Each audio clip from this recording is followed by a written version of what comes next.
lung infection called multi-drug resistant TB for clients who had not been previously treated for TB.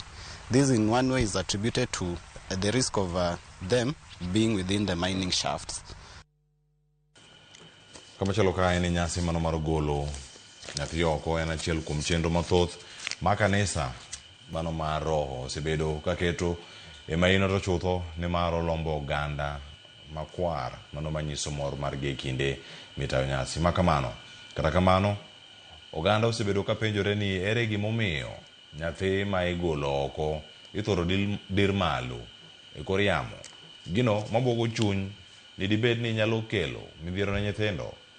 Jofamaro e kaunti ma Mombasa joja oko ne oluwo chenro achiel kuom nyasi makamage gwenge mago ma Bangladesh. Mombasa kendo miyo ler mathoth. En gweng' ma Bangladesh e od bura ma Jomvu Mombasa. Kai jokanyo e kanisa mar roho ne ayudo katimo ikruok ne nyasi mar atipu mar golo nyathi oko bang' nyuol mare. Bul ne ayudo kai moro nyaluo olo gi yienda bara ka jomiel moting'o nyaka nyithindo to ne jonyiso sironyo magirito godo gol mar nyathino. To kane kinde ochopo, nyathi ne ogol kidiro malo ka jogo machunygi chuok to ne ok dwar chwoyo wang'gi nyadiriyo nikech luor ne nyathi ne kidek pasore malwar piny. Ber mar nyasi mar kamae wagone ga godo Nyasaye kamano kuom mich mokelo achiel kuomwa kendo medruok mar oganda e klise mar Nyasaye. Ni kawuono mama wano unyolo nyathi keto wa kwan kendo kuma ne wanye joma tin kawuono wamedore. Ondike mumbu Nyasaye ni kana mamiyo mako yit kotimo ma gimotimo ni otimo singruok mar Jehova Nyasaye.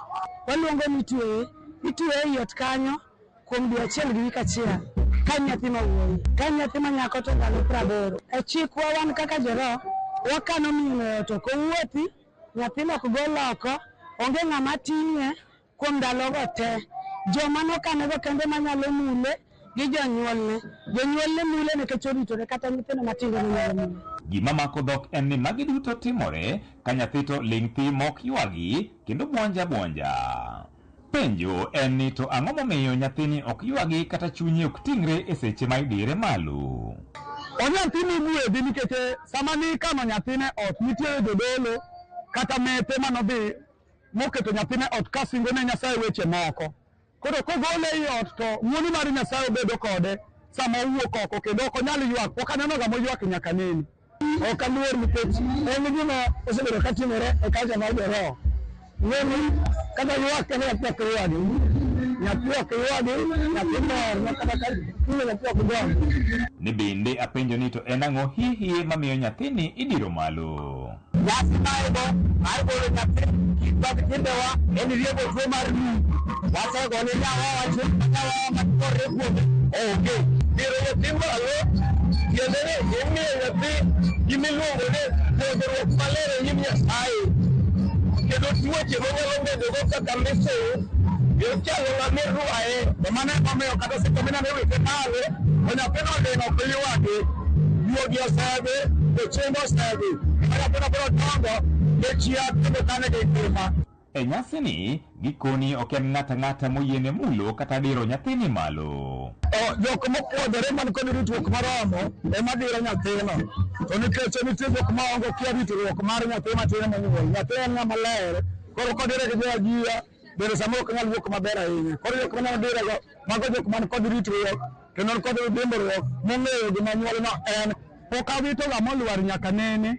To asewacho ni mokwongo ni ok en mokwongo to ok en mar ariyo to ok en kata mar adek kata mar ang'wen. Asebedo ga kadhi to onge odiochieng' mamoro osewuok malo molwar piny. Okay, joma dire malo gin joma dongo aluongo ni mete tiende niya nyathi cha okane oler kawuone konyone kalu mar Nyasaye donge. Koro ji duto te kaka nino wantie kani neno ritruok mar wa duto te kanyakla nikech ne wabiro e gol mar nyathi. Bang' mano nyathi ichwalo nyim jodolo kuma itimone batiso kendo imiye nying manyien. Ruodh ng'wono, ruodh singruok, ruodh ogendini 12 gidek matakatifu iluongo ni singruok mar jomaler. Miyo malaika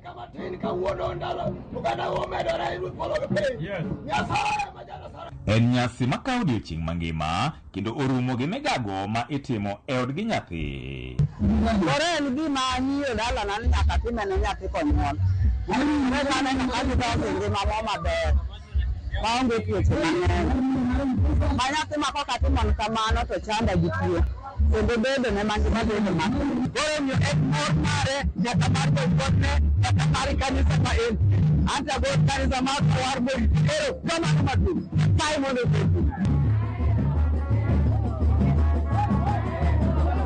George Aoko, Ramogi TV, Mombasa.